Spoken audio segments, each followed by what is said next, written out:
mon émancipation personnelle, ma vie de couple, ma vie de famille est plus importante que la fréquentation de mes parents, que papa, maman. Je préfère qu'ils habitent loin, qu'ils habitent en face de moi, ou inimaginable d'accueillir mon père ou ma mère sous mon toit. Cela perturberait l'ordre qu'il y a dans ma famille. Na'oudhu billah.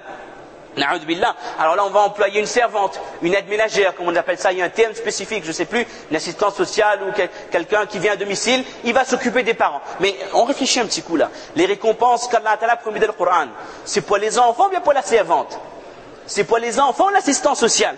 Wallahi, si nous déléguons ce travail exceptionnel qui est d'être au service des parents, nous déléguons une assistante sociale, à une servante, à une nénène, comme on va l'appeler, ben nous avons perdu une ligne directe, un accès direct au Jannat. Et c'est vraiment la plus grande des pertes qu'un musulman peut subir.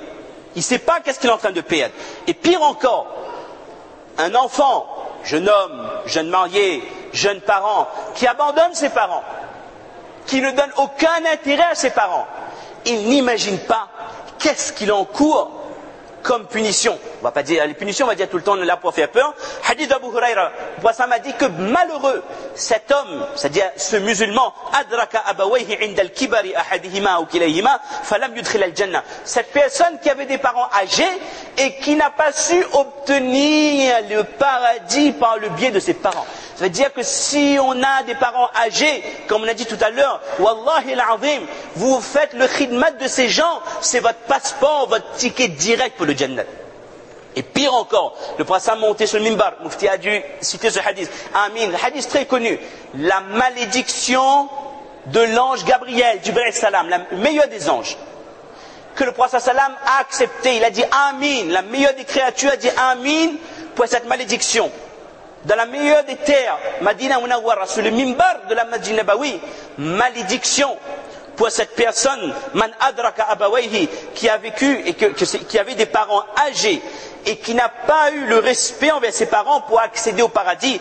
Le prophète sallam a dit, et Jibril a dit, fa'ab'adahu Allah, qu'Allah l'éloigne. Le prophète sallam a dit, amin, malédiction de l'ange Gabriel, Jibril alayhi salam, pour cet enfant, ce jeune homme, ce fils, ce jeune marié, qui a des parents âgés et qui n'obtient pas le paradis. Mes chers frères, c'est extrêmement grave ce que nous constatons, le manquement que nous constatons de la part de cette nouvelle génération ou même des générations intermédiaires. Parce qu'alhamdoulilah, les anciennes générations, ils avaient le respect. C'est de la génération de 40 ou 45 ans, selon les constats, ça commence à se perdre, et de cette génération hadith wala haraj, wallahu musta'an.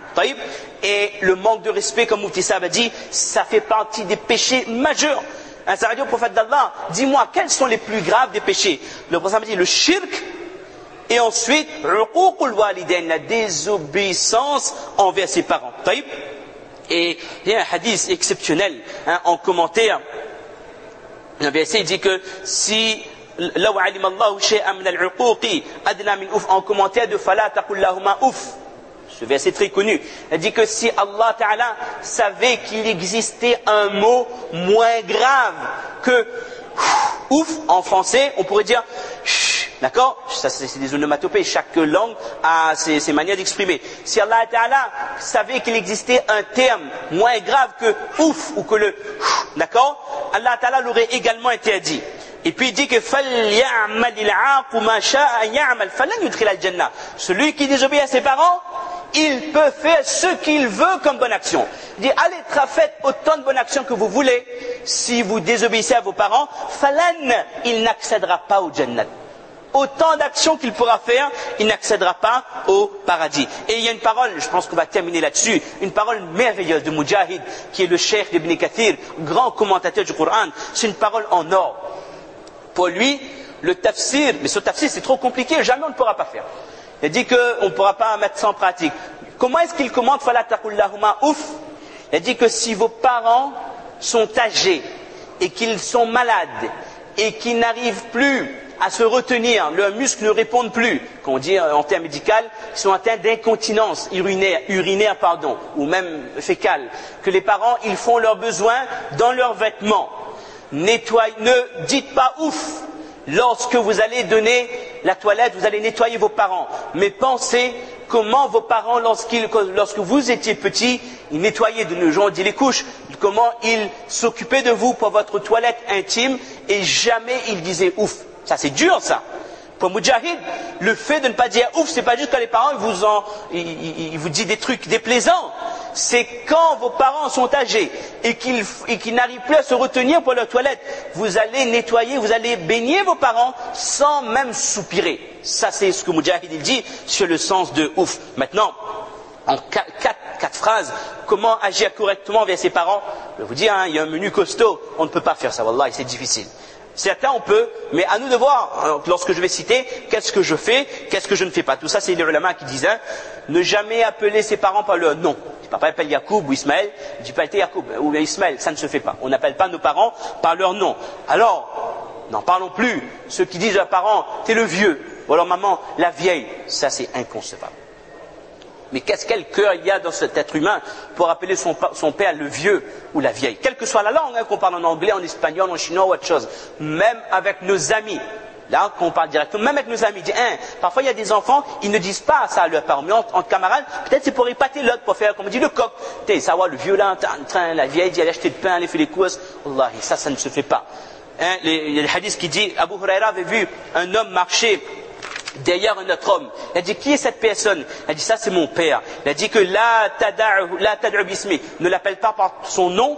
Et ça c'est dur. Ne t'assois pas avant lui. Vous arrivez à un endroit, un enfant ne doit pas s'asseoir avant ses parents. Qui c'est qui fait ça aujourd'hui?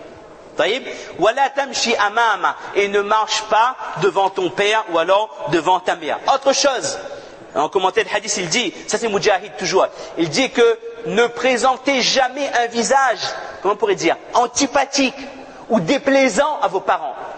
Il arrive parfois, la bataille avec Madame Lacase, on a un problème avec l'école, les enfants, ou alors que les parents ils vous agacent un petit peu.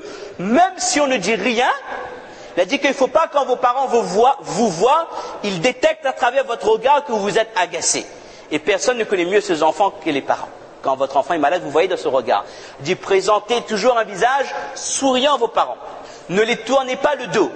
Dans le sens où vous êtes agacé, dites bon, c'est bon, on verra ça après, et vous tournez le dos. C'est-à-dire, même les signes qui sont un peu plus on y arrivera, le rosaille fatigue là, c'est l'heure de se reposer. Même les signes qui sont plus subjectifs, là aussi, il ne faut pas les montrer en présence des parents. Et qu'est-ce qu'Allah nous demande? De les dire qawlan karima, des paroles respectueuses, remplies d'amour et d'affection. Quand on regarde, ils disent même, un enfant ne doit pas regarder les parents fixement. On ne regarde pas ses parents dans les yeux quand on parle. Ça, c'était les habitudes des anciens. Quand papa cause des coups, il baisse les yeux. Maintenant, si on dit que ça ne fait plus partie des habitudes de nos jours, bon, si on ne voit pas à travers ça un signe respectueux, ça va. Mais à nous d'analyser comment est-ce que je regarde mes parents. Est-ce que ça m'arrive de regarder mes parents qui ont un regard énervé, agacé, encore les mêmes, quand il va encore montrer un visage antipathique? Par quel terme je m'adresse à mes parents? Tout ça, nous devons réfléchir. Parmi les choses que nous devons faire, rendre visite. Combien de jeunes ou alors de personnes mariées ne rendent plus visite à leurs parents? Vous savez qu'il y avait le diplomate saoudien qui était là, Cheikh Ali Hafidahullah. J'avais amené à Saint-Pierre. Saint-Pierre, c'est 100 km. Il n'y avait pas la Tamarin encore. Alors je lui dis que c'est très loin, on va à Saint-Pierre, 100 km. Il dit 100 km, c'est quoi 100 km? Il a dit, ma maman, il habite à Riyad. Ma maman habite dans un petit village, c'est à 50 km. Tous les soirs, après Isha, je vais voir ma maman, mais ça va pas manger, ça va pas caler, hein. C'est pas qu'elle fait bon manger, mais vient, c'est pour bon manger. Pour ça, elle a fait la pâte, non, aujourd'hui, me l'ai occupé. Ah, elle a fait un bon curry, bon, m'y vient, hein. Non, m'y vient, non. Elle dit, tous les soirs, je vais voir ma maman après Isha, j'embrasse ma maman sur le front, et je rentre chez moi. 50 km aller, 50 km de route, c'est comme si on a fait la distance jusqu'à Saint-Pierre. Je me dis, subhanallah, si seulement Allah pouvait nous donner quelques qualités comme ça. Et dernier hadith, après, moi, les baguettes prendra la parole, une fois, et il dit également, quand vos parents vous font des reproches, même si c'est virulent, ne jamais argumenter, même si vous avez raison, ne pas dire non mais mal fait moi, ma vie déjà où ça, ne t'ai fini causer avant. Non, histoire de Aïcha radiallahu anha. Elle était qui? L'épouse du prophète sallam. Une fois ils étaient en voyage, je ne sais plus de quelle campagne, elle avait perdu son collier. D'accord? Et elle cherchait, le prophète sallam était obligé de rester avec elle, ainsi que d'autres personnes, pour chercher où était ce collier. Alors certains musulmans étaient mécontents. Elle dit voilà, à cause de Aïcha, tout le monde est ralenti, le prophète est obligé de dormir à cet endroit, il n'y a même pas d'eau. C'est-à-dire, pourquoi il n'y a pas de problème? C'est quoi? Demain, Fajr, ils pourront même pas faire wuzu. Qu'est-ce qu'on va? C'est quoi ça? Ils ont été voir Abu Bakr, dit, tu as vu? Qu'est-ce que Aïcha, elle fait à cause d'un collier perdu? Elle oblige le prophète de rester avec elle. Alors, Abu Bakr était furieux. Elle va voir Aïcha. Aïcha, c'est sa fille, je le rappelle. Et le terme du hadith, j'aurais aimé le dire en arabe, mais on a dépassé un peu le temps. Fa'atabani, on le dira quand même. Wa qala ma sha'Allah wa yaqul wa ja'ala yut'inuni bi yadihi. Elle dit Abu Bakr, elle dit mon père, il m'a tellement apostrophé en me menaçant avec ses doigts au niveau donc de mon visage, et en aucun cas Aïcha n'a répondu. En aucun cas elle a argumenté. Elle est mariée, c'est plus un enfant. Et elle n'a pas dit hey, à moi, Madame Nabi Karim sallallahu alayhi wa sallam, n'oublie pas que je suis l'épouse préférée. Jamais.